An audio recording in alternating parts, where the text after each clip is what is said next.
بسم اللہ الرحمن الرحیم۔ شروع اللہ کا نام لے کر جو بڑا مہربان نہایت رحم والا ہے۔ اللہ تعالیٰ قرآن مجید میں پارہ نمبر 28 رکوع نمبر 9 آیت نمبر 2-3 میں فرماتے ہیں، مومنو تم ایسی باتیں کیوں کہا کرتے ہو جو کیا نہیں کرتے؟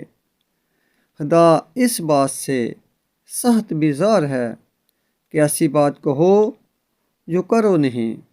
مثلاً ہم دوسروں کو کہتے ہیں کہ اپنے والدین کی عزت کرو، جھوٹ مت بولو، غلط کام مت کرو، اور ہم یہ سب کچھ خود کر رہے ہوتے ہیں۔ اللہ پاک کو یہ چیز سخت ناپسند ہے۔ اے اللہ ہم سب مسلمانوں کو معاف کر دے، بے شک تو ہی معاف کرنے والا ہے۔